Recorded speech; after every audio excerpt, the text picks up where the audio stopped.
This is the most haunted abandoned hospital sa buong Pilipinas. At ngayong gabi, sabay-sabay natin papasukin ngayong November 1, araw ng mga patay, kasama ang Billionaire Gang, itong haunted hospital dito sa Clark. Ready na ba kayo? Without further ado, pare. Good luck sa atin. Men, BG, kahit anong mangyari, rules, sama-sama, walang tatakbo, walang sisigaw, dahan-dahan lang palagi. Tara, pasukin na natin. So, this is the main entrance. Sobrang dami na talaga ring pumasok dito. And tonight is the night. Sinabi ko naman sa inyo yung episode 2 natin is gonna be crazy.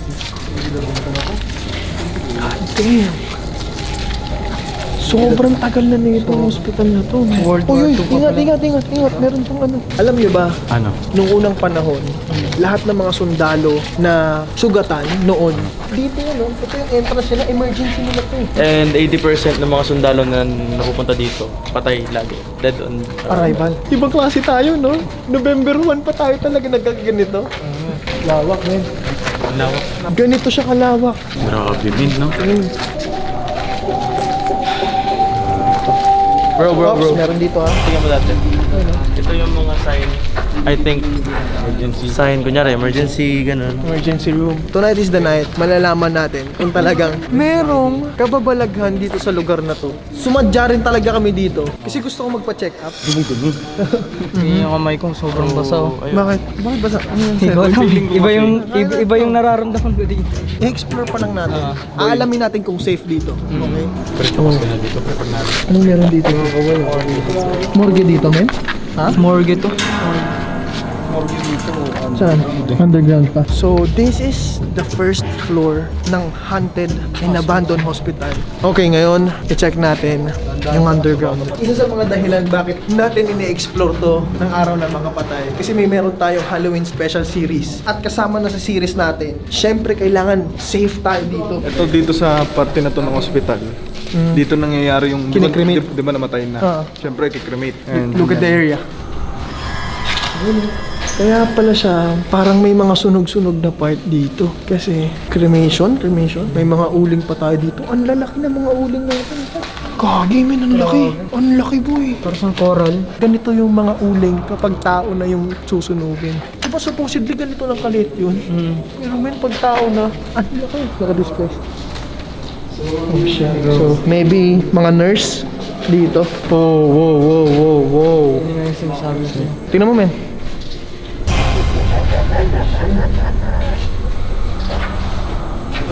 So, meron dito mga drawing na hindi ko rin maintindihan kung ano to, men. O Slenderman siya na he's living with parang shadows then behind, di ba? I don't know what's that, bro. Ano kaya meron dun? Check natin, pwede ba? Buti na lang talaga meron tayong kasamang guard dyan para sa safety protocols natin. Kasi sa totoo lang, anything can happen dito ngayong gabi. Hindi na makakasama. Kasi men, sobrang daming kaluluwa dito na namatay, di ba? And syempre, sobrang bupok na ng mga ano yan. Oh shit, boy! Tara.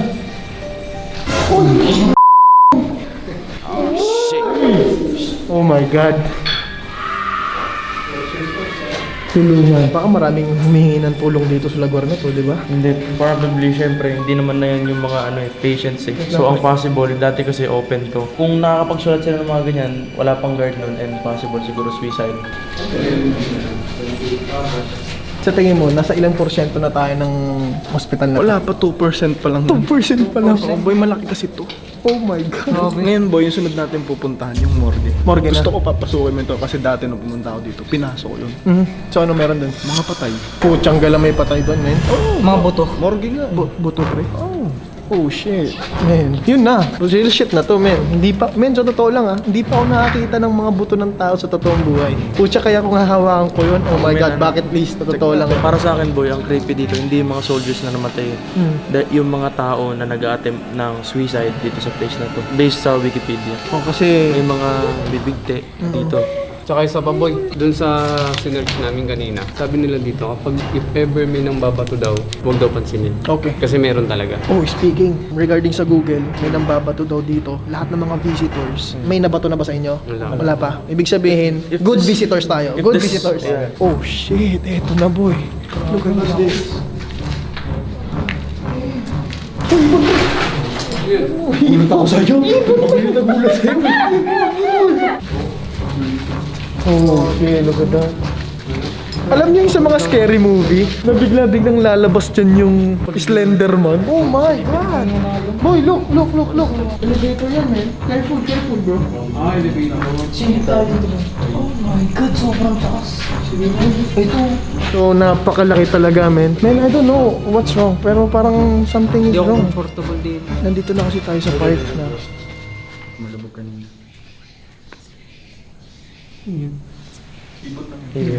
Nandito kasi tayo sa part na maraming sinususunod na tao. So, mababait ang mga tao dito, men. Look at this. Beware of Ghost, November 1, 1988. Holy sh**. The date today is November 1, 2021. At itong sulat na to. 33 years na yun boy kasi yung 1988, taon niya ng kapanganakan ko. Ah, totoo ba? 1998. 1988 ako. Oh, itong sulat na to, men. 33 years na po to. What? Shit, boy. Uy, togo. Alam mo, sa totoo lang, kung wala tayong kasamang mga tropa dito, I'll freak out. Hindi natin itutuloy ito, men. Ay, gagi, totoo ba? Morgue yan? Men, sobrang daming mga ano, men. Ayun na lang, nakikita nyo? Dami lumilipad. Papasukin mo, bro? Pasukin natin? Check ko muna kung tama. Ano meron dyan, bro? Ano? Tingnan mo yun, Alex.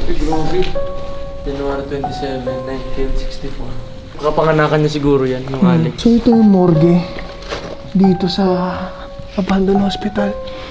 It looks like Parang a cemetery, no? Kasi meron siyang mga patayo na something na I don't know. Siguro kasi sa lupa na to, kaya na sobrang naluma na puro natabunan na ng lupa. Pag nagbabaha. Papasukin ba natin?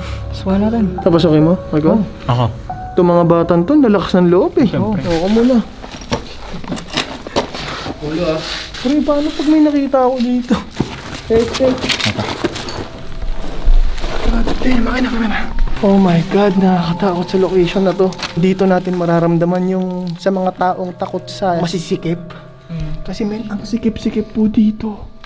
God damn, like kapag tumayo ako, Ganito lang. ayan o, ganito lang. Ganito lang tayo. God damn.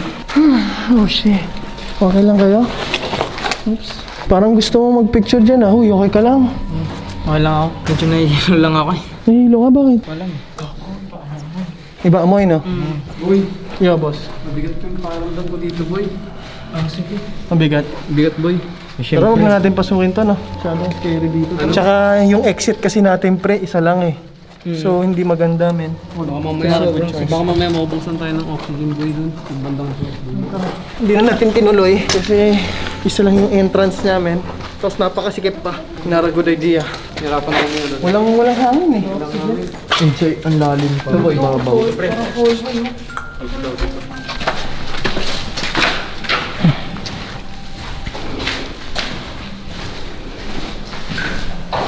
Alam mo yung tanong ko sa isip ko, bakit sa sobrang tagal na itong hospital na to, hindi pa rin siya nire-renovate? Yun nga eh. Yung tanong ko kay Irwin kanina. Hindi men, ganito kasi yan. Pag isang building matagal hindi na-renovate. Kasi may mga certain ano lang yung building, certain time lang yung mga building. Kapag ni-renovate nila to, will cost a lot. Possible. Kaya hindi nire-renovate to. Kasi men, ang daming kaluluwa dito. Konting din yun. Diba? Ang daming masasamang espiritu. Punta na tayo sa pinaka-condition. Pero syempre, meron ding mabubuting espiritu. Saan tayo? Cremation. Cremation. Shit, ano yun? Tatakotin na ni si Sir. Yes. Tatakotin na ni Sir. Cremation. Pero sinusunog.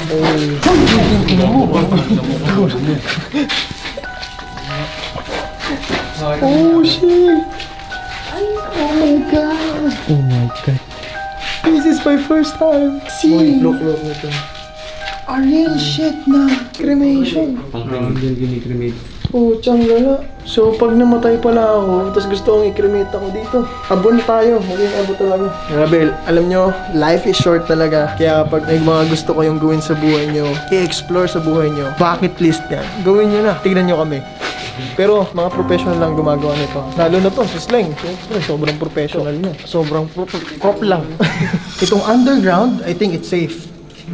Right? So kung mag-overnight tayo dito, pwede dito sa underground, pwede sa first floor. Boy, natatakot ka, di ba? Hindi. Kaya tatawag tayo ng professional na espiritista. Alam niyo kung sino? Alam ko. Wala nang iba. Ed Caluwag. Boy, ito give this video 30,000 likes. Pag nag-overnight challenge tayo dito, aalamin natin kay Ed Caluwag kung anong possible na mangyayari sa atin dito sa isang buong gabi. Tara, second floor. Sabi ng tropa, watch your steps, okay? BG, lalabas tayo dito ng buo, okay?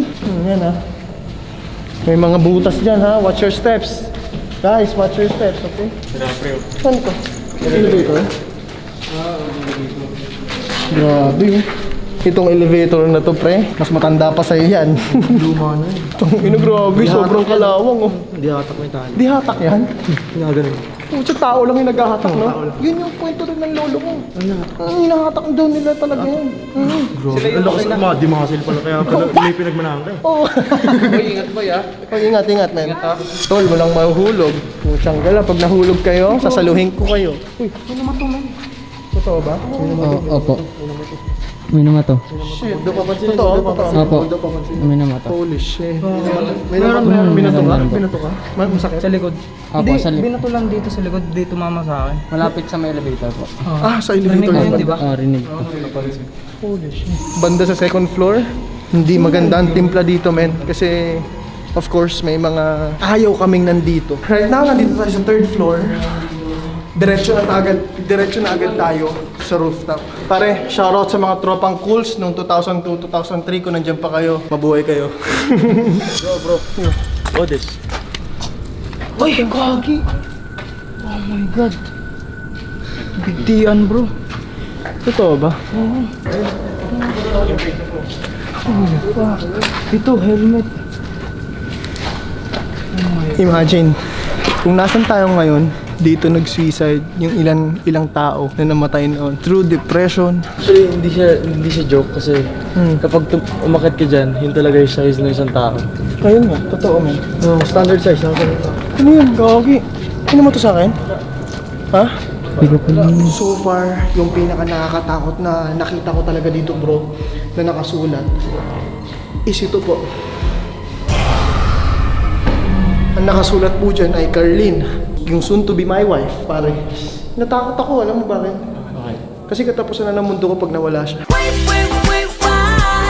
Boy, kumbaga pag nawala si Carlene, kadiliman ng mundo ko. Kaya love, nakita lang kita dito ha. Oy, hindi ko sinulat yan, pare. Nakalagay na talaga yan dyan ha. Baka sabihin nyo, oh, si Kuya Bo, nagsulat pa, nag-vandalism niyo. Wala. Matagal na po yan. Hindi ko sulat yan. Bakit nasulat ko? Konyo, may tapos malaking L. Oo, Konyo. Jejemon yung nagsulat yan, hindi po ako yan ha. Labi, alam ko nanonood ka. I love you. Bro, not a joke. Kung una si Nicole, maliit. Tapos pangalawa sa akin dito, hindi lang tumama sa ulo. Pero Malaki na? Malaki na. Tara men, let's get out of this place bro. Tara. Let's go. Kasi ano po yun? I suggest na Men, careful lang. Tsaka sa ano po yun, ano po yun? Gol, okay ka lang? Tara. Men, careful kayo sa mga nababatuan. Ikaw, okay ka lang? Opo. Medyo nahihilo lang po talaga. Sa part na to, dito. Dito banda. Tara na, bumaba na tayo. Tara, move. Nakagawa dito. Argon, dito ka Argon. Ito, masyado na. Hilo talaga ako. Alalayan nyo si Argon men. Oh. Okay, ang dami naman sa atin ha. 3 rules. Magtatakbo. Sama-sama tayo lahat. Matake ata yung asma ko. Totoo. Maalikabok kasi talaga dito eh. Sa scary. Huwag ka kasi mag-panic attack. Panic attack yan. Hindi ako comfortable sa ganito palang lugar. Oo nga, panic Ano attack man na nga, yan. magmas ka na lang. Mas ka na kasi maalikabok talaga God. Ha? Suffocated. So ano yan, simula sa Okay na? morgue. Tara, ha, sa may morgue. Sa morgue. Kasi once na nakasmell yung tao, once na nakasmell tayo ng isang substance came from the human, burns of the human, we will start to get dizzy. Ganon. And one thing then, panic attack knowing this. Uy, okay ka lang.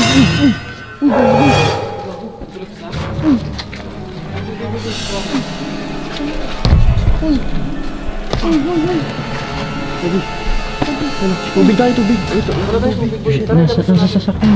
Pasok natin, labas natin ngayon ha. Labas natin ngayon ha. Tara na. Labas natin ngayon ha. Pardon. Bakit lang ka na? Hindi tayo. Gon! Gon! Ano nangyari sa'yo? Gon! Pabagsak. Huwag niyong pabagsakin. Holy shit. Dito. Dito ba kuya?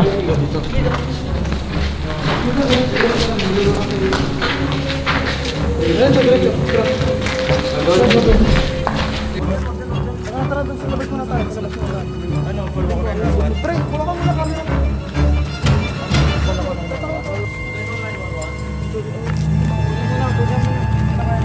Higa mo.